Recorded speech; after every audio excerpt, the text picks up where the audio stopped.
آئی جی صاحب کو تو پہلے ہی معلوم ہو چکا تھا کہ راشد غائب ہے۔ مجھے ڈانٹنے لگے اور طرح طرح کی باتیں سننے پڑی تو مردوں کی جیل میں رکھنا ہی نہیں چاہیے تھا۔ مردوں کی جیل میں عورت کو رکھنا ہی چاہیے نہیں تھا۔ نرم دل ہو تو تم نے اس پر ترس کھایا اور اس پر بھروسہ کیا اور دیکھ کر اسے کہا کہ انجام نکلا۔ اب اگر مجھے اوپر سے پریشر پڑا تو میں تمہیں قصوروار ٹھہراؤں گا۔ آئی جی صاحب مجھے باتیں سنا رہے تھے اور میرا دماغ میں آندھی سی چل رہی تھی اور اپنی آنکھوں پر بھی یقین نہیں آ رہا تھا کہ جو کہ سامنے کی صورتحال آئی وہ حقیقت ہے کہ یہ میں کوئی خواب دیکھ کر ہی رہی ہوں۔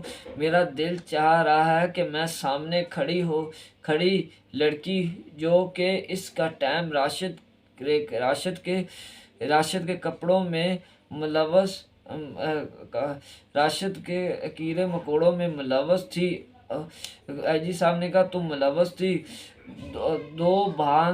دو پھینک دو۔ اف اللہ، اتنا بڑا دھوکہ کہ اسے کس صورت بھی بلایا نے نہیں چاہ سکتا تھا۔ میں نے اس لڑکی کا پتہ کروایا اور سمجھ رہی تھی، مگر مجھے معلوم نہیں تھا کہ یہ سب ایک پلان اور راشد نے ہمیں اس لڑکی کی دھوکہ دینے کے لیے استقبال کیا تھا کہ راشد جو کہ خود دلہن کے لباس میں جیل سے فرار ہو چکا تھا اور اس لڑکی کو چھوڑ گیا تھا۔ اب اس لڑکی کو سزائے موت تو نہیں دی جا سکتی، تو اس لڑکی کو چھوڑ بھی نہیں سکتے تھے، سزا بھی نہیں دے سکتے تھے۔ تو اب جو بھی کرنا تھا اس کے مطابق عمل کرنا ہے، قانون کے مطابق عمل تو کرنا تھا۔ اچانک اس لڑکی نے بولنا شروع کر دیا کہ اب لوگ راشد کے ساتھ اچھا نہیں کر رہے، وہ سزا کا حقدار نہیں ہے، اب اس کی بات کا فیصلہ وقت ہی کرے گا۔ اس لڑکی نے مجھے آنکھوں میں آنکھیں ڈال کر یہ بات کہہ دی تو مجھے اس کے اوپر سے زیادہ غصہ آنے لگا۔ آئی جی صاحب نے کہا جلدی سے جلدی راشد کو ڈھونڈو ورنہ 2 دن کے بعد ہم کیا جواب دیں گے۔ اور میرا دل بری طرح گھبرا رہا تھا، کچھ سمجھ میں نہیں آ رہا تھا۔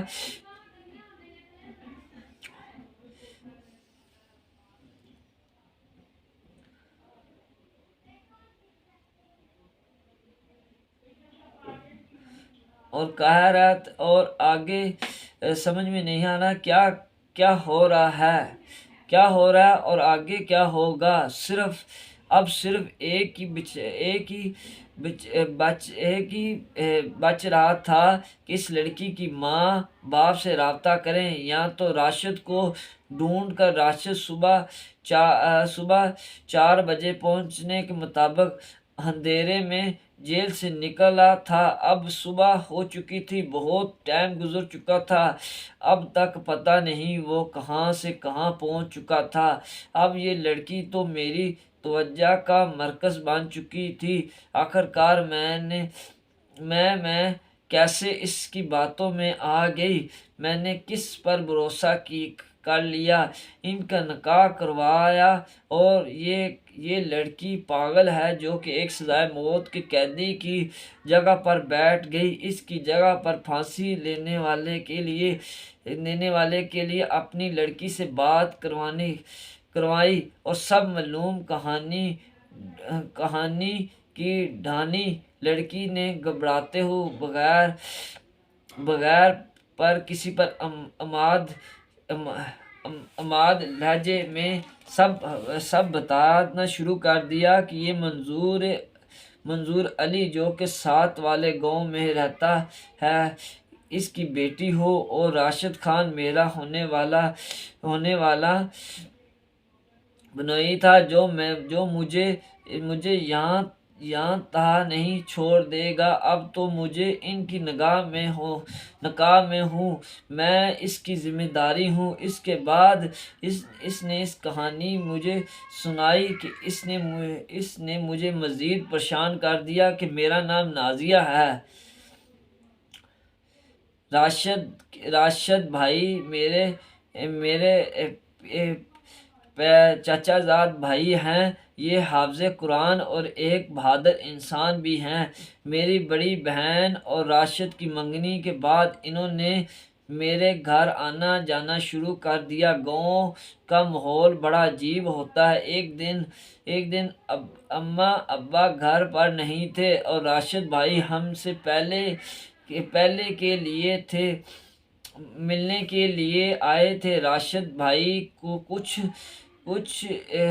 کچھ دیکھ کر میں نے چائے بنانے اور کچن میں چلی گئی۔ راشد بھائی اور میری بہن آپس میں باتیں کرنے لگے۔ اتنے میں دروازے پر زور زور سے دستک ہونے لگی۔ دستک اتنا زیادہ تھی کہ وہ تھوڑی بڑی ڈر ہی گئی۔ میں نے دروازے کی چوکھٹ سے باہر جا کر دیکھا کہ گاؤں کے کچھ بدماش جو کہ ہمارے دروازے پر کھڑے ہیں اور زور زور سے دروازہ بجا رہے ہیں اور چنانچہ گندی گالیاں دے رہے ہیں، اور میں نے ان کو کہا کہ اب آپ لوگ ایسا کیوں کر رہے ہیں؟ ہم لوگ گھر پر ہی اکیلے ہیں، ہماری امی ابا گھر پر نہیں ہیں، تو اب لوگ جائیں، ہمارے ابا کے آنے پر آنا۔ لیکن ان لوگوں نے ایک بھی نہ سنی اور ان کا ہمارا دروازہ توڑ دیا اور بہت ہی گندی گالیاں دینے لگے۔ اتنی میں شور سن کر راشد بھائی اندر سے آگے اور انہوں نے دروازہ کھول دیا۔ مجھے اندازہ ہو جانے لگا کہ جب میں نے اندر چلی گئی تو راشد بھائی نے ان سب سے بات چیت کرنے لگے اور راشد بھائی نے ان کی ہر طرح کی بدتمیزی اور بے حیائی باتوں کو برداشت کیا اور ان سے ٹائم لیا اور بجا دیا، مگر پھر سے جیسے یہ روزانہ کا عمل بن گیا تھا۔ 3-4 بدماش روز ہمارے گھر کے دروازے پر کھڑے ہوتے اور حملے کشتی اور گندیاں باتیں گالیاں وغیرہ سب کچھ۔ ایک رات میری اوپر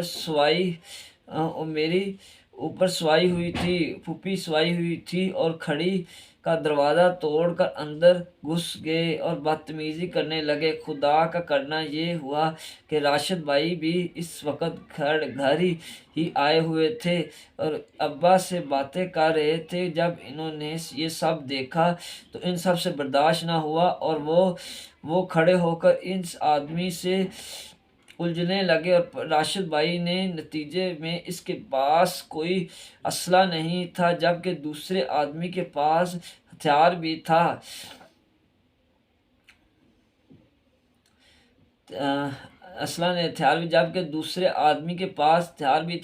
لیکن اللہ پاک کو کچھ اور ہی منظور تھا کہ راشد بھائی اس آدمی پر حاوی ہو گئے اور وہ آدمی راشد بھائی کے ہاتھوں میں قتل ہو گیا۔ بدماش لوگ پیچھے کے حوالے سے طاقتور تھے، انہوں نے یہ راشد بھائی کو جیل کروا دی۔ اگر ہم بھی مالدار ہوتے تو کوئی ہمارا عزت پر حملہ کرتا تو ہم بھی اس کو اسی طرح لڑکا جتا لیتے، لیکن ہم تو لوگ غریب تھے، کمزور تھے اور اس لیے ہماری نہیں سنی گئی اور راشد بھائی کو سزائے موت سنا دی گئی۔ میری امی نے راشد بھائی کو ایمان سے وعدہ کیا تھا کہ وہ اپنی راشد بھائی پر اپنی دوسری بیٹی بھی قربان کر دے گی۔ راشد بھائی کی ماں نے یہ سب پلان بنایا اور ایک دن میں ملاقات میں راشد بھائی کو پلان سمجھا دیا گیا، اور جب یہ راشد بھائی سے یہ آخری خواہش پوچھی گئی تو انہوں نے شادی والے دن پلان پر عمل کرتے ہوئے اپنی آخری خواہش میری شادی کرنے کا ذکر کروا دیا۔ اب تو وہ ایک ہی اچھی اور قابل وکیل سے ملنے کے لیے گئے ہیں۔